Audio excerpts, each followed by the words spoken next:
Restoring order in Egypt. Muslim Brotherhood leaders set to go on trial on charges of inciting violence. UN force on the offensive. Fears of sustained fighting in eastern DRC escalate. And stabilizing Mali. We tell you why Malians are skeptical about the UN mission in their country.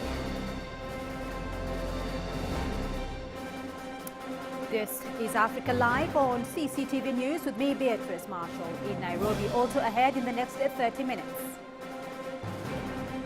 Tunisians resolve a week of anti-government demonstrations launched in Tunis. And Ivorian passport. Foreigners can now get nationality by declaration instead of naturalization. We begin this broadcast in Egypt, where 3 leaders of the Muslim Brotherhood are set to go on trial on Sunday. They are charged with inciting lethal violence and killing protesters during unrest that preceded the army's overthrow of President Mohamed Morsi. The prosecutor's office announced that the Brotherhood's general guide, Mohamed Badie, who was arrested Tuesday, would appear at the criminal court with his 2 deputies, Khairat al-Shatir and Mohamed Saad al-Katani. Badie's detention was renewed for another 15 days, pending investigations over new charges of killing and torturing Morsi opponents. Now, since the military's dispersal of the 2 pro-Morsi sit-ins in Cairo and Giza on August the 14th, nearly 1,000 people have been killed in the ensuing clashes between Mohamed Morsi's loyalists and security forces. In the meantime, Egypt's army-backed government shortened a nighttime curfew by 2 hours on Saturday.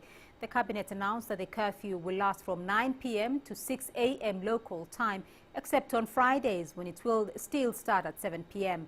It said the decision had been taken to, quote, lighten the burden on citizens and in response to popular demand. Now, authorities imposed the curfew on August the 14th, when police destroyed Muslim Brotherhood protest camps in Cairo, set up to demand the reinstatement of ousted Islamist President Mohamed Morsi. The move has been met with relief from some Cairo residents. Now it's a lot better. You know, anyone going home would have to finish work early. Nobody was able to get home. It's crowded and there's a big jam in public transport. It's better this way. People used to go through a lot of hassle, so when they made it 9 p.m., thank God people are now able to move around and feel safe. It's a lot better than before.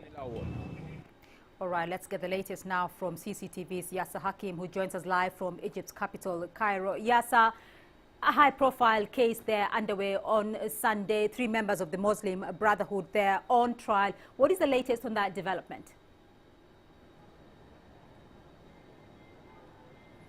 The first session has just ended a while ago, and the judge has adjourned the case for the 29th of October.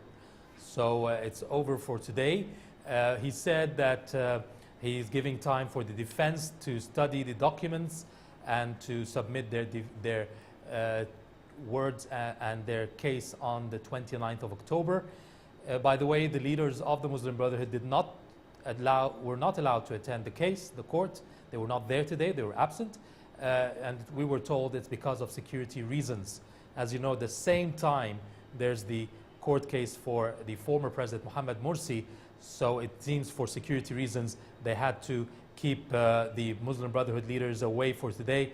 And the security was all deployed at the court where former President Mohamed Hosni Mubarak, is right now, and it's ongoing at this point. All right. Yes, the government as well there has shortened the nighttime curfews there. Is that a sign, though, that the tensions across the country is now easing?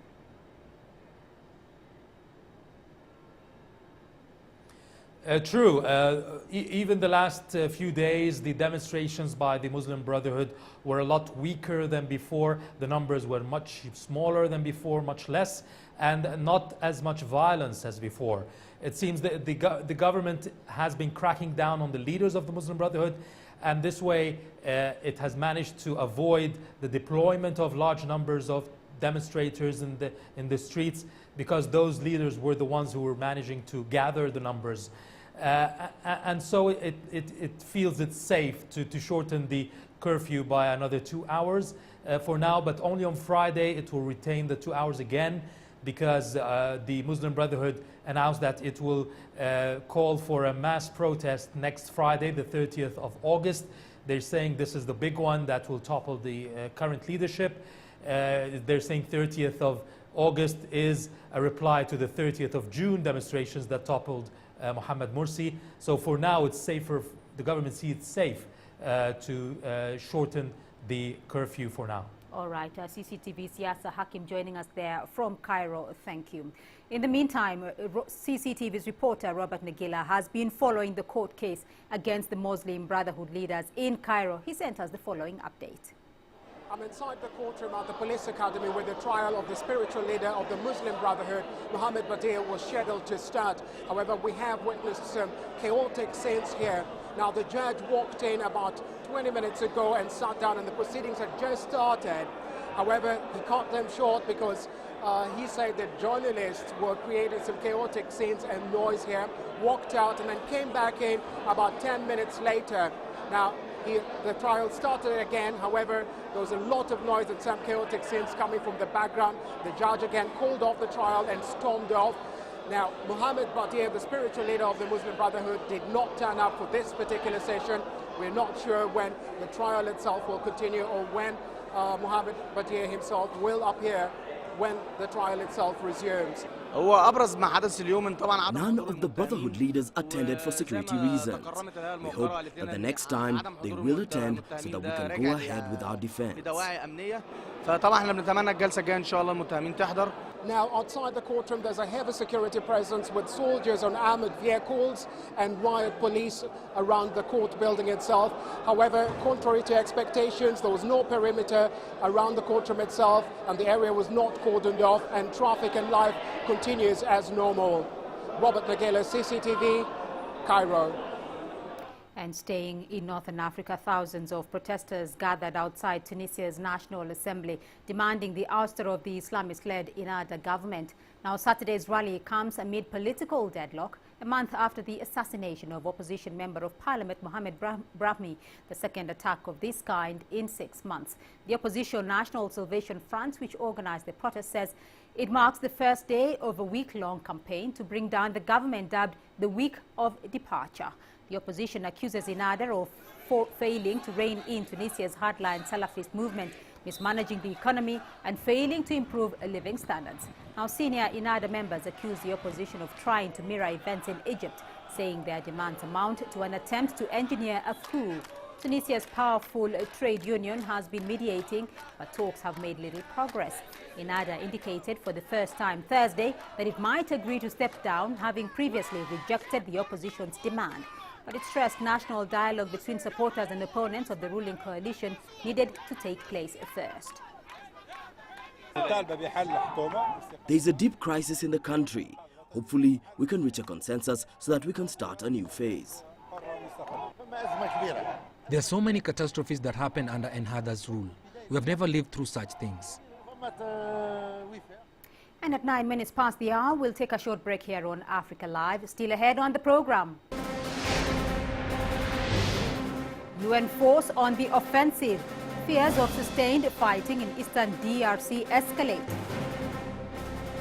And stabilizing Mali. We tell you why Malians are skeptical about the UN mission in their country.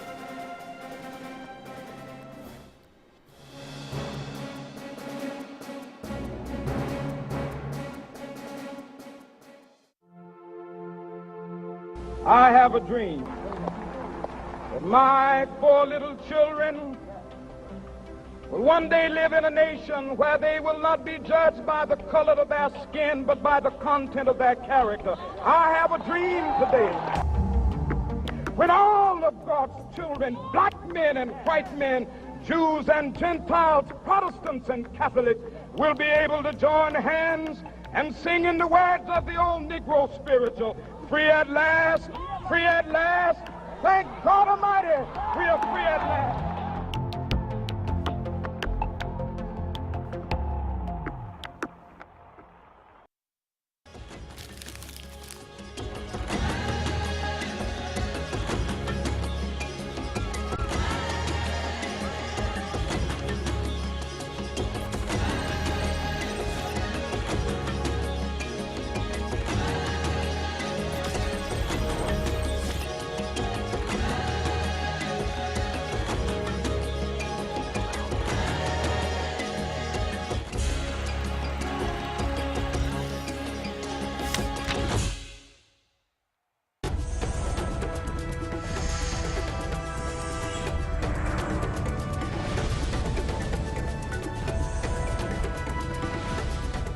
Now head to the Democratic Republic of Congo, where shelling killed 2 people on Saturday in Goma, in the restive east of DRC, after a newly formed UN brigade took its first military action to back government troops and prevent rebels from entering the regional hub.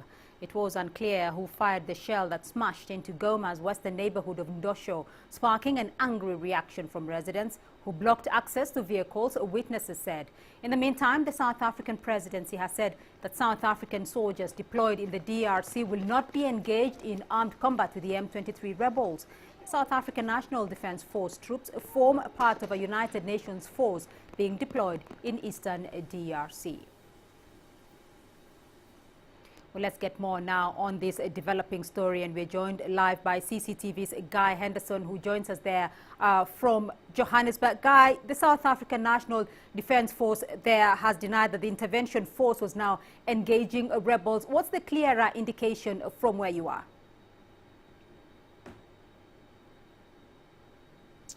Well, I've spoken to a spokesman from the South African National Defence Force.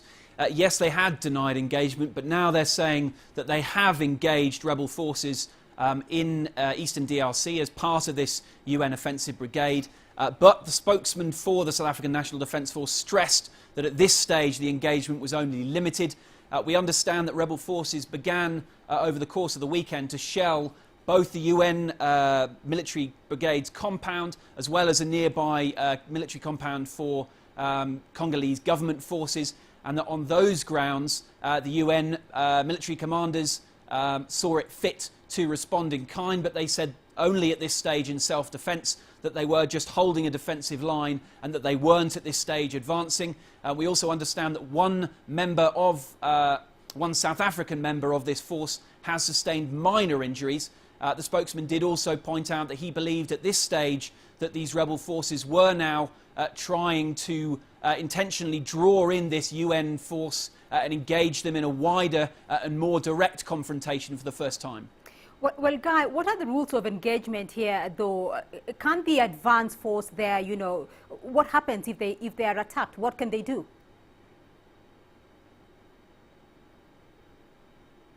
Well, the answer to that question has potentially much wider implications than just the DRC. The mandate of this force is to carry out offensive operations in order to protect the lives of civilians. But of course there are different ways of interpreting that. The wider interpretation is that this force should be able to assist Congolese government forces in essentially neutralising the 24 or so rebel groups operating in eastern DRC, of which, of course, the M23 rebel group is perhaps the largest group. Critics of that, though, argue that that could risk undermining the impartiality of the UN, that it could be seen as making the UN more a party in a conflict rather than an international force for peace. So critics of that theory argue that this UN force should have a much more limited role, that it should only carry out specific targeted operations against groups that pose an imminent risk to human life. Critics of that theory, though, say, well, if it's too limited, it may not make much difference. Now, of course, the debate around whether to make the United Nations a more assertive force for peace right across the world has been a debate which has raged on inside the organisation right back to 1945 when it was first formed. So the actions of these forces, presumably now in the next few days and weeks, have wide-reaching implications for the conflict in the DRC, which is perhaps the bloodiest conflict we've seen anywhere in the world since the end of World War II, since the UN was founded. For other conflicts in the world as well, of course, because if it works here, it may work elsewhere. And of course, this is new ground for the UN, so the reputation of the United Nations more widely is at stake as well. Guy, what's the reaction, though, there in South Africa regarding the South African National Defense Force there in the DRC, given, of course, the fact that previously the reaction to a South African force in the Central African Republic was not received very well by the public in South Africa? Well, yes, South Africa has, in the course of the past few years, been trying to exert itself, specifically in peacekeeping operations, has been trying to exert itself more expansively. And of course, yes, you're right, that debate raged here in South Africa. A lot of outrage caused by what was perceived to be South African wrongdoing in Mali, although the South African government has always maintained that they had a legitimate mandate in Mali as those rebel forces advanced in from the north. But what it did do was damage, really, the public's will for South Africa to be engaged militarily across the continent.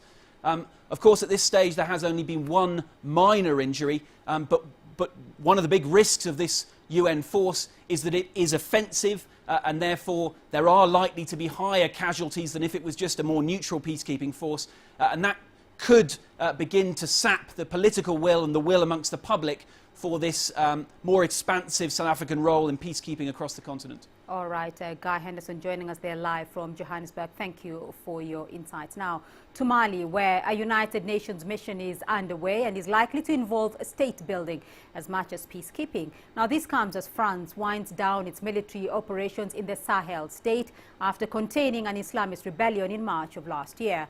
However, many Malians are skeptical about the mission's effectiveness, and the UN is keen not to overstay its welcome. Clementine Logan has the story. France's successful 7-month military campaign in Mali is drawing to a close, but another mission is getting underway.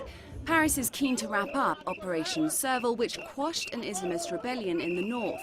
And with Mali's West African neighbours unable to keep the peace alone, the UN is facing what some see as an open-ended mission with few resources.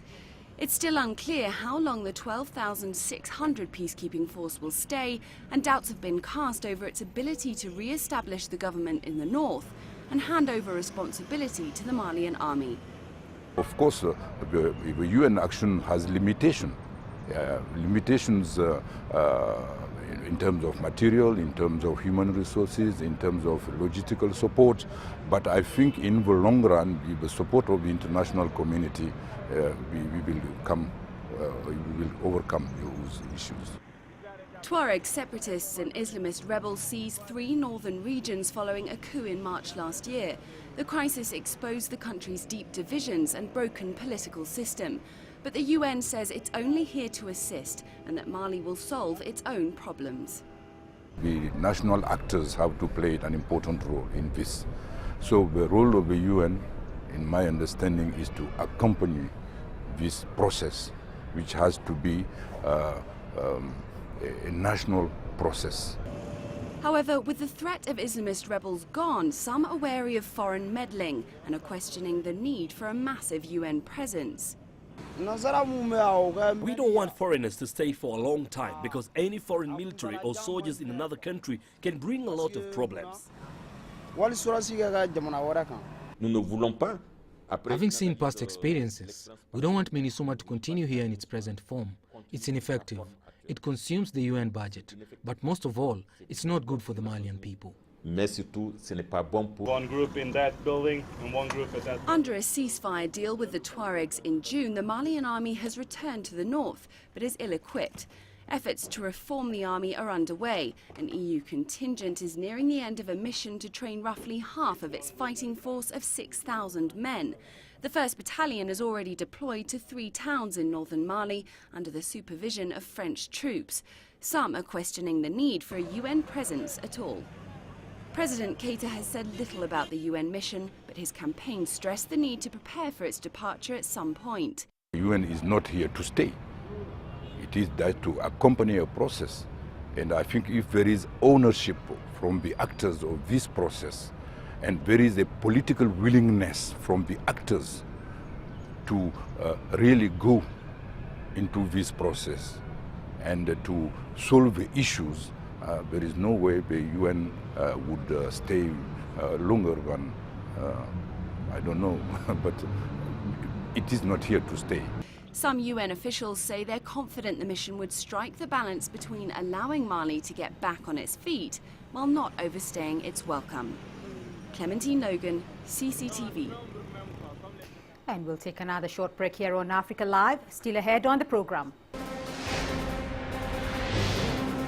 Ivorian passport of foreigners can now get nationality by declaration instead of naturalization.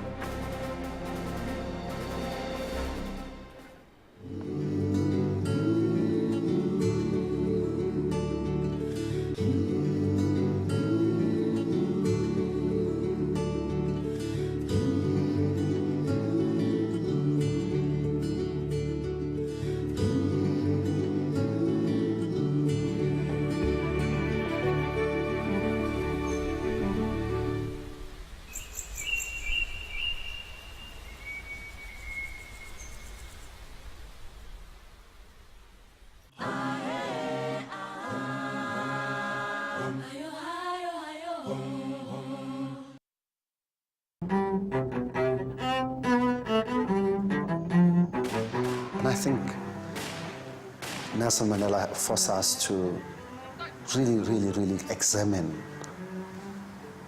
what these issues are: forgiveness, equality, justice, freedom. Are we free? Are we not? What does it mean to forgive? What does it mean to embrace your enemy? What does it mean to say to your enemy, I forgive you? What does it mean to say, I reconcile with you?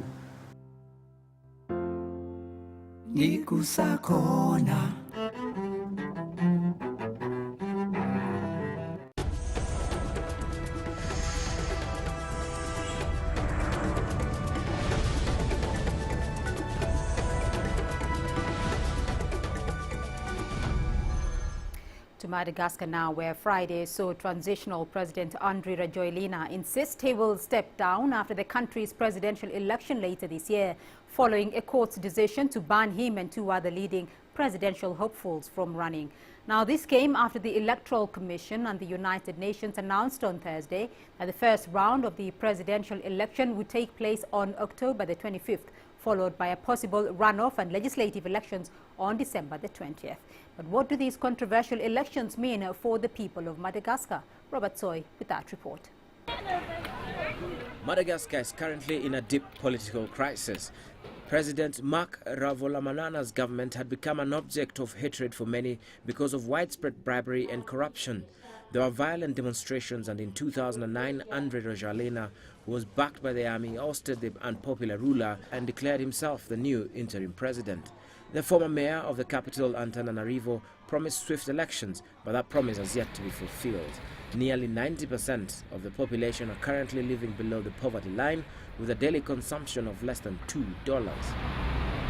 On the 17th of August, the Special Electoral Court rejected the applications of 8 presidential candidates, including the incumbent Rajoelina, former First Lady Lalau Ravalomanana, and ex-President Didier Ratsiraka. Rivalries between supporters of the 3 candidates have underpinned political instability since Andry Rajoelina toppled Ravalomanana. The decision to leave the 3 controversial candidates out of the elections came as a result of international pressure.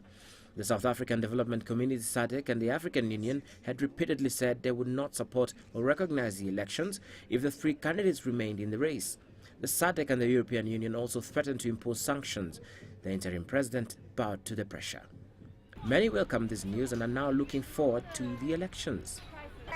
We lost our job in this political crisis.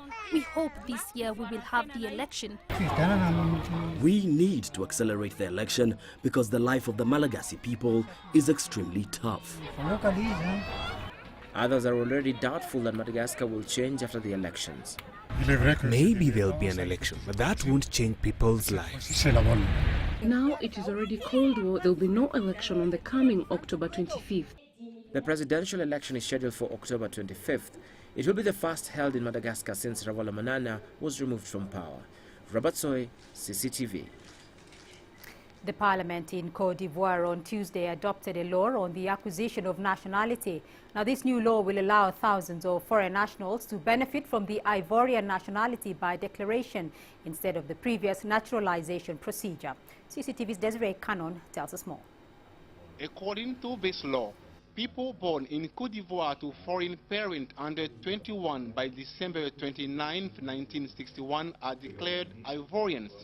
The persons born between December 20, 1961 and January 25, 1973 are also declared Ivorians. The government says the applicants have been deprived of a fundamental human right despite the body of international law relating to the acquisition. I would simply remind them that Benin, Liberia, Niger, Nigeria and Senegal have ratified the law. 2 other member states of our union are also planning to address the issue of nationality.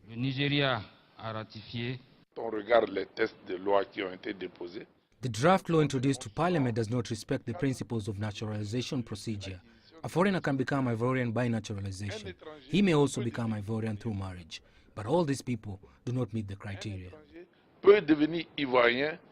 Identity has been at the heart of Côte d'Ivoire's political crisis for decades. Ouattara himself was a victim of discrimination. Political opponents changed the constitution, barring him from running for power in 1995 and 2000 because of his mixed parentage. Critics claim President Alassane Ouattara is trying to bolster his support base ahead of the 2015 election. One Burkinabe national who has been living in Côte d'Ivoire for about 49 years and eligible for receiving the Ivorian citizenship comments. We really welcome the news, because when we go to Burkina Faso, we are regarded as Ivorians, and once back to Côte d'Ivoire, they say we are Burkinabes. But many Ivorian people still remain divided on the issue. These people must be granted nationality because they have been living in our country for long and their children were born here. Côte d'Ivoire has become their second home country. I do not think the law passed by the parliament will be the solution to the issue of citizenship. Anyone who would like to become an Ivorian should go into the judicial process. The number of foreign nationals is largely unknown. Estimates vary from 350,000 to more than 2 million. Many come from countries such as Burkina Faso, Mali and Guinea, as well as nearby Senegal. Desiree Kano, CCTV, Dakar, Senegal. That is it for this edition of Africa Live. Remember, you can stay in touch with Africa Live on Twitter using the handles at CCTV News Africa. You can also visit our Facebook page, CCTV Africa. Thank you for watching. I'm Beatrice Marshall in Nairobi. Bye-bye.